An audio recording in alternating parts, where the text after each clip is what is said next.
who is watching this video is doing well.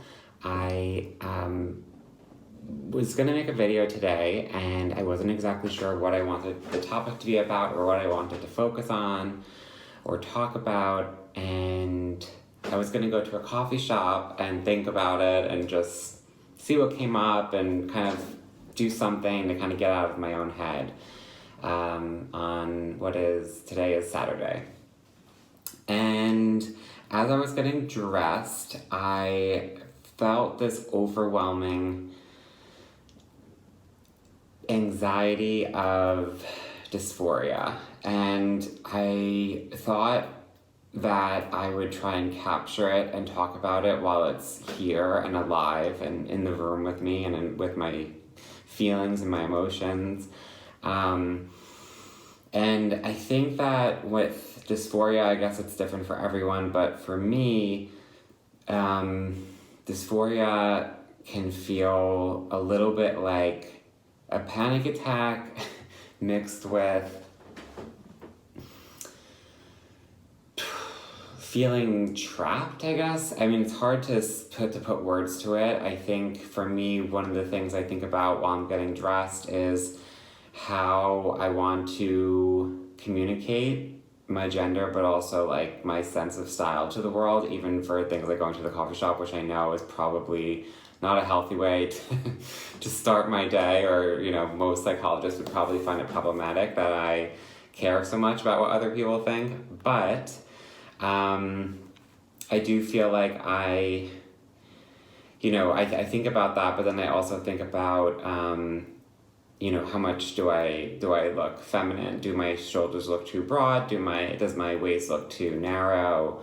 Do I just look like a man? And am I not communicating or presenting a person whose pronouns are she, her?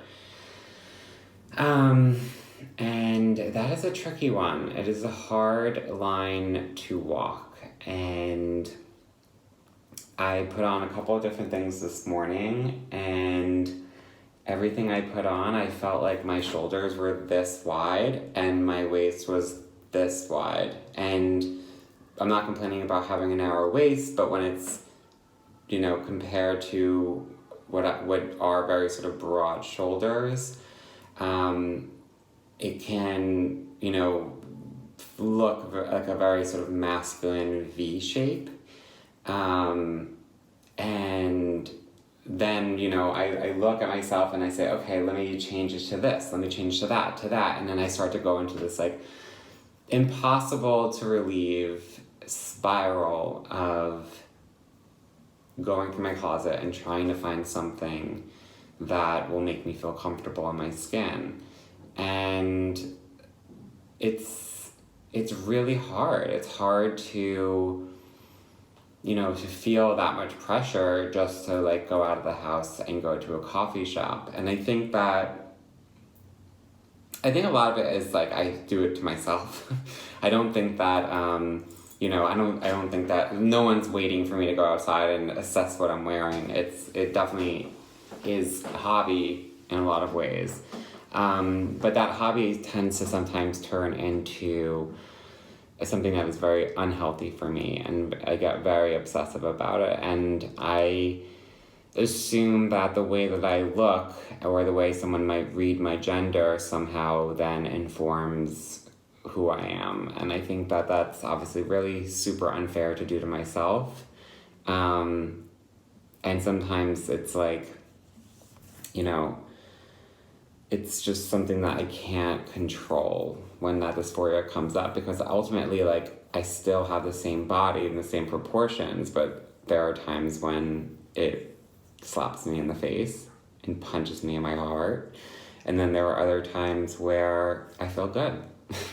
And this morning is one of those times where I just feel like a man. So yeah, I wanted to capture that. I also kind of briefly wanted to talk about the fact that, like, there are times when I think I use fashion as a form of like a security blanket or a guard.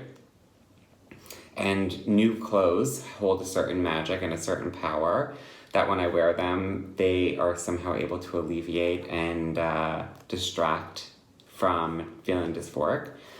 And then once I wear them once and they're in my closet, they sometimes lose their power. So I have, a closet filled with clothes that I love, but most of those things that I have in there don't necessarily hold the same magic that they did when I first wore them. And I think that's something that I need to work on and be better with, because that's something that is happening internally. It's not something that is, actually changing based on the piece of clothing that I'm wearing, whether it be new or whether it be old. So that is a quick sort of dysphoria video that like I said, I wasn't exactly sure what I wanted to talk about. But while I was getting dressed, I had a bit of a dysphoric panic attack. So if anyone else experiences this while they're getting dressed, especially trans femme people who, sometimes may have proportions that are very much in line with their assignment at birth, or their testosterone, to use ContraPoint's term, testosterone weathered bodies. Let me know your thoughts. I would love to know if you have any tips and tricks on how to alleviate it, and hopefully I'm not the only person that has this sense of intense dread and panic when I feel like I can't solve the mystery of getting dressed in the morning. Okay. That is it. Thank you so much. Bye.